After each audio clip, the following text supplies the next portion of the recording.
แล้วเขาจะแช่แม่ตอนนี้อันมีอันนั้นเม็ดมอลายเนาะตัวนี้ระโดนนี่เพราะว่าเพิ่งก็บ่แจ่เนาะทุกคนโอเคลูก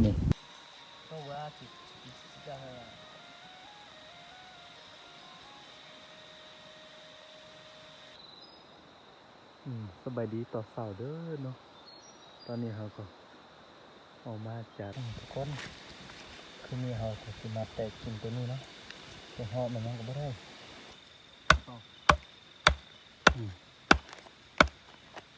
ก็ขอบคุณบุญเราด้วยอาเสร็จแล้วค่อยๆกันเอาดีมากเลยฮะว่าเป็นบุญจริงๆจะเสร็จ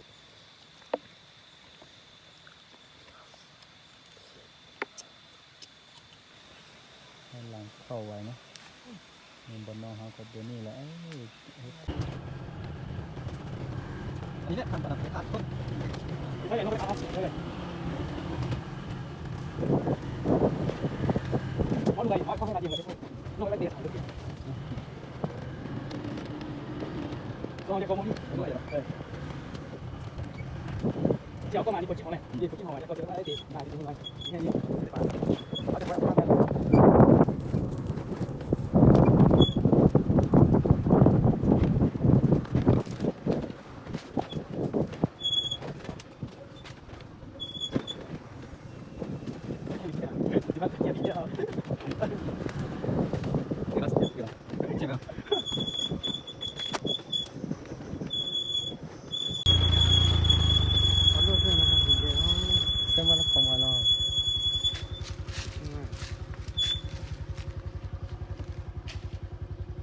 ต้นอันนี้แหละเส้นทางนะ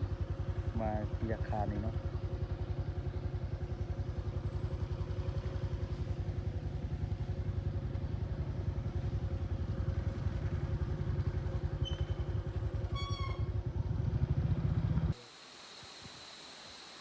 กับทับไทยสบายดีเด้อพ่อแม่พี่น้อง FC โมสุขุสุขคนเนาะยินดีต้อนรับเข้าสู่ซองขับปันบลฮู้สำหรับมื้อนี้เราก็เข้ามาปลาเนาะเอามานอปลาอยู่นี่แหละทุกคนนี่ตอนนี้เราก็มาเฮาอยู่บอนเฮากินนอแล้วเนาะเดี๋ยวเราไปลบปลาเบิ้งมื้อนี้เราคืนนี้เราจิมังแม่นยังก็มาหลุนักกันเนาะมาเบิ้งนักกันเนาะนี่ตอนนี้ก็มาเฮาอยู่นี่แหละก็มื้อนี้ก็มานักกัน3คนเนาะมีไอ้นกแล้วก็ไอ้ไส้เนาะนี่อันนกหน่อยเนาะก็มาจะได้ที่เก็บพ่อเนี่ยท่านนี่นะอันนี้สบายดีแล้ว FC ทุกคนถ้าเพื่อนยังจือกันอยู่ก็ฝากกดไลค์กดแชร์ให้เบาคำปานเบาละหูเนาะเป็นส่วนเท่าเดียวกันแหละเฮ็ด YouTube แต่ว่าอันนู้นเองมีเวียกแล้วก็เลยบ่ได้เฮ็ดปะไว้เป็นปีแล้วแต่ว่าอย่างนี้ก็ให้ปานนี้เฮ็ดลองเบิ่งก็จะได้กับฝากทุกคนกดไลค์กดแชร์กดติดตามให้เราเนี่ยมาซุ่มมาเบิ่งนักกันเนาะคืนนี้เฮาจิมาแม่นยังก็มาเบิ่งนักกันเลยคืนนี้เฮากินน้องอยู่นี่เลยพี่น้องตอนนี้เขาไม่ได้สั่งคิดทัดเป็นยังก่อนแต่ติดไปลบปลาคอยมาสานนอกทุกคนบรรยากาศอยู่นี่ครับเลยมาอยู่ป่าเลยทุกคน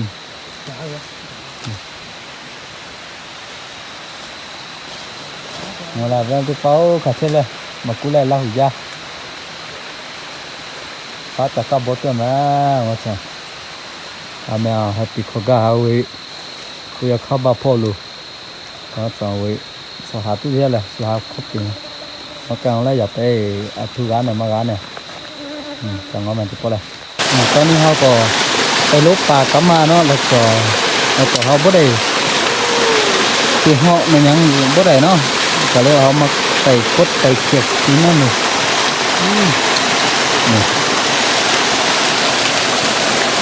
คุณบ่ได้ยังเลยพี่น้อง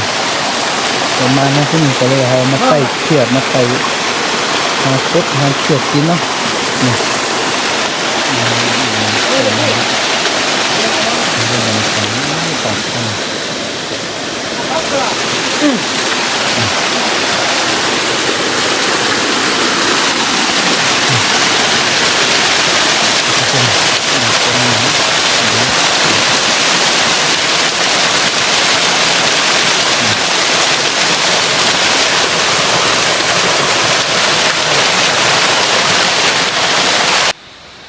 ทุกคนมาเบิ่งเอานะ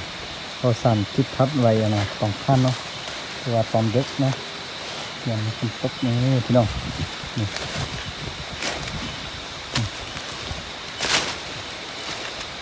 บน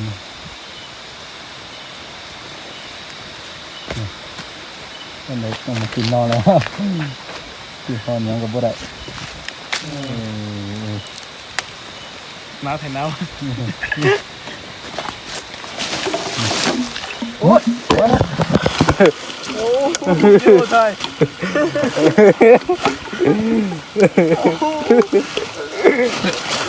แล้ว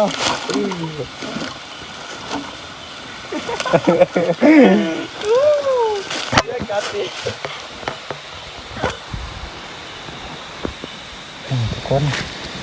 คือมีเขาคือมาแตกกินตัวนี้เนาะตัวหอมันยังก็ไม่ได้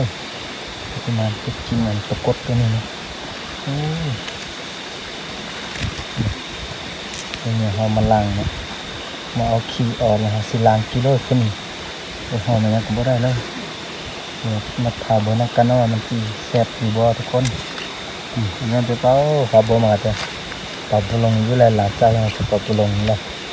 ตอบลงอาจจะไม่ละคือเชื่อว่าขอเบอร์กันนะใช่โอ้มาเถอะนี่ไปซื้อบริเวณยังเลยเนาะ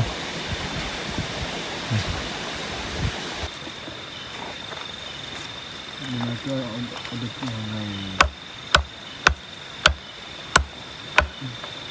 ต่อเดี๋ยวมาไปหาเมนูป่าต่อก็ขอพักกินเลยอยู่แล้วยืนได้ใช่ไหม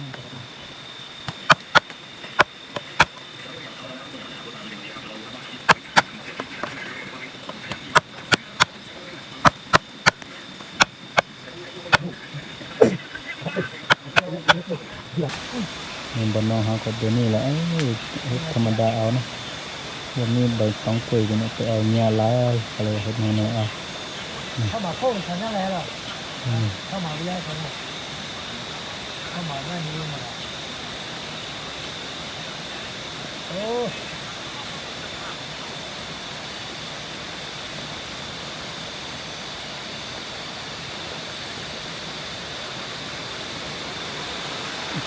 ถ้าพุ่งจะเป็นนาโฮเนาะจะเป็นนาโฮโลมาตอนนี้ครับก็มานอนพัดนอนทุกคนเมื่อยสุดเลยเอาเดินมาแต่เงินอยู่บ้านเลยเอาเมียมาก็เมื่อยนะก็เป็นเศร้าก็มานอนที่นี่ก็ประมาณ5 โมงแล้วอาจจะเรียกตัดได้ตัดได้บัน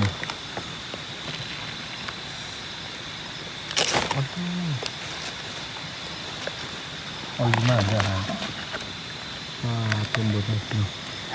ก็จะเซอิลีเอาน่ะล้างกดไว้เนาะ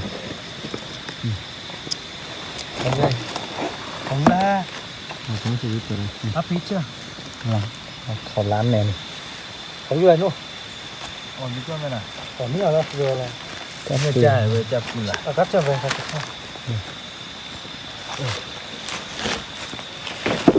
บุญรอด้วยอะไรล่ะค่อยๆขัน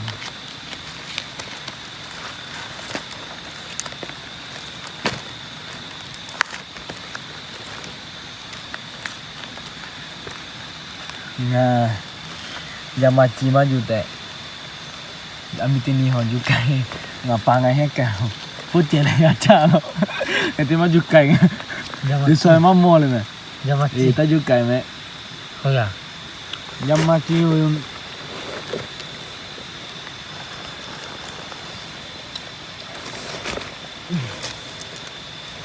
เขาไทย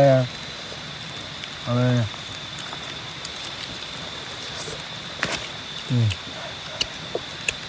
เขาเดือดที่ไหนยอดสดแท้แต่ยูโรสดแต่ยูแต่แท้แบบโน่อะไร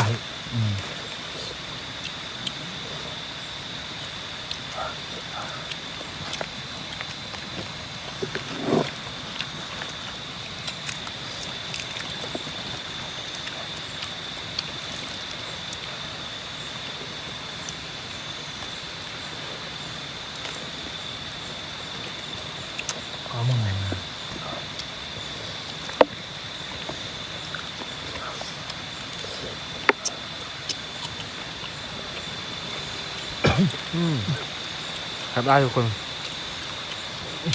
หอม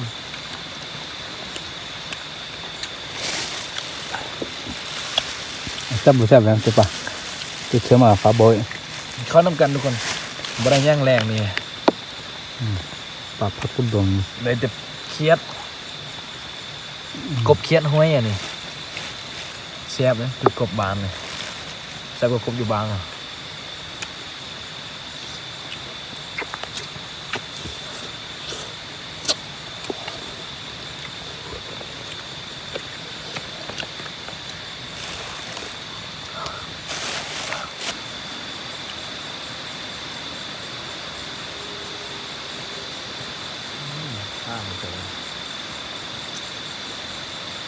โอ้โอเค ใช่ละนี่กินมาเด้อพี่น้องตอนนี้เราก็สิเข้านอนแล้วเนาะนี่บนนอนเราก็จะเป็นแบบนี้แหละมาเสียรอเฮ้ยกูไม่เข้าไปมาเสียรอก็ไม่รู้เลยนั่นที่ปัสสาวะจะมากูเหลือนู่นนี่ทุกคนตอนนี้ก็พอดเวลา เอาเวลานอนละนอนละ 9:10 นแล้วเนาะพวกเขาก็ได้ทำการกินข้าวย่างแล้วหมันแล้วกินข้าวย่างแล้วหมันอันนี้ก็สิเข้าพักผ่อนแล้วเนาะเพอเขาลงมาแต่เครื่องเพิ่นก็เมื่อยใกล้อะย่างลงมาจักรถจักรจอดไว้อัน2 ชั่วโมงลงมาจนมาฮอดบ้านนอนนี่มื้ออื่นบางทีตอนกลับเราได้ขึ้นไปละสิถ่ายวิวเขาขึ้นไปให้เบิ่งเนาะเพราะว่าเขามานี่ก็อยู่แถวภูยาคาสิถ่ายภูยาคาแล้วก็สิถ่ายเวลาขึ้นไปให้เบิ่งว่ามันไกลสังใดถ่ายไปชมวิวไปนำกันเนาะเอาไปจะได้ก็พอกันมื้ออื่นตอนเช้าวันนี้นอนก่อนถ้ามื้อนี้นอนล่ะ สบายดีต่อสาวเด้อเนาะตอนนี้เราก็ออกมาจากบ่อนอกเนาะมันเย็นมุดเย็นห่อแหละตอนนี้ก็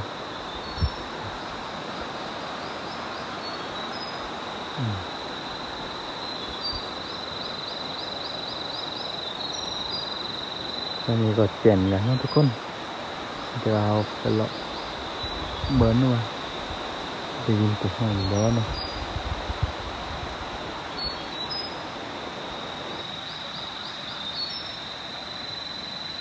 มันบรรยากาศตอนเช้าก็เป็นแบบนี้นะทุกคนลูกป่านี่เนาะ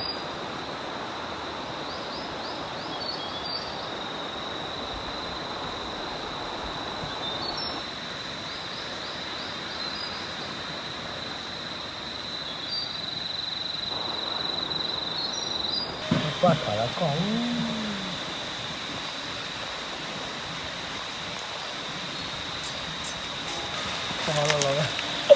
ไอ้ปานนี่ฝันดีซบไอ้ปานนี่ตรงใจไล่มานี่ไอ้ปานนี่บ่อยากสินะ ยูเทิงอันนี้ได้ยินเสียงเสื้อห้องเพราะว่าไอ้ปาน กะลำกี่เขาเนาะเงินเนี่ยอันนู้นหน่อยกี่เขาเนาะอย่างนี้ก็บ่ฮู้เนาะมันนอกปลาก็โอ้ยกินแต่อันนั้นนี่กินแต่เขานี่ นอนก็นอนเขาลูก เบิ่ง อันก็เนาะ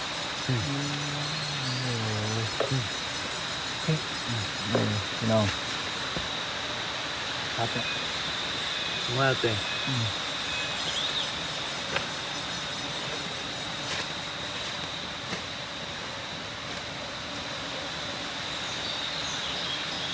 นี่ทุกคนเคยกินบอลนี่นะ ที่มาแรกใช่ไหมพี่เจอเลยฮะ บูฮูเนาะ อะไรตัวมาแซ่เลย เขาเอิ้นมันยาหัวกินได้ มาสดเจ้าเอากลุ่มมือเนี่ยอะไรเจ้าละเรา nó chỉ khăn là nữa นาจาเราขยานี่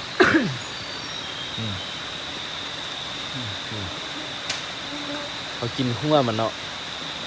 กินหัวมันบ่อ่อนๆหัวมันอ่อน มันแน่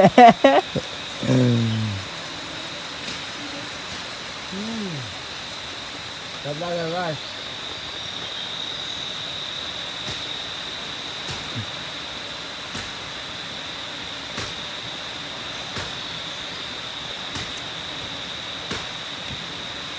เข้าเช่ๆแม่เออเต็มไม่แล้วปูจะเข้าเช่บ่เช่อย่าปูเนี่ยมาต่อแต่ปูวิดาจ้าแม่อย่าปูคิวเช่แหละแกข้างอย่าปูคิวจิข้ามขอแท้ละจ้าจ้าแกข้างอย่าค่ะไอ้หนูเดียวเช่ๆจริงอ่ะไอ้หนูเสพอย่าจะตามหมู่พี่เนี่ยจิติก็아 뭐야 때 맛이 때요 비키네 비키야 마무가 같아가 말로 빌로 소소하다 되게 타기네 아마 거기 또 매매 우리한테 봐 가냐한테 설사네 뭐라 빠띠야 맞자 kuya kaje tama o mathayo ni yuni ko pen ya na sanam bi no o yu kuya kha na mo wa de mala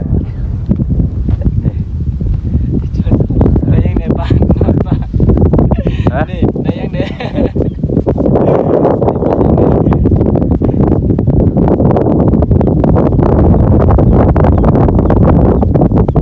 Ame de pala. Achari ame ye pukki ka ba. What's up? Uri to le. Ye pukki ja ame ya ka ba. Zo sima to ba. Uri benda na ba what's up? Ame ke ja ma che ro uri dia ha de huru me. Mo ma la ka ta le. Dạ nó so phải là nó so mò nó so phải ngoài đại gia nó so phải Cái gì hả?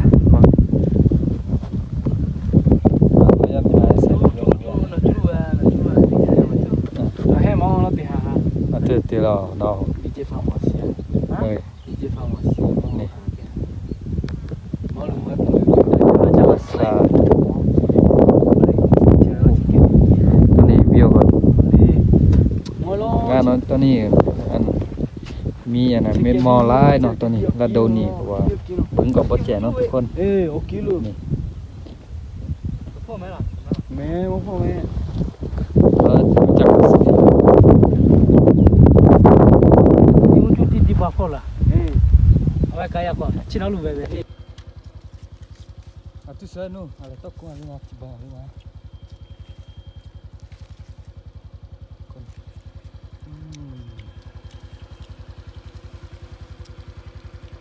bang hi moiอยู่ก่อน อ่ะtu na la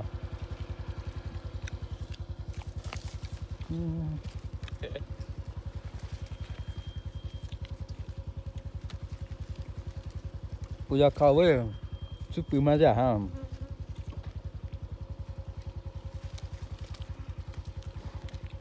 สลาลู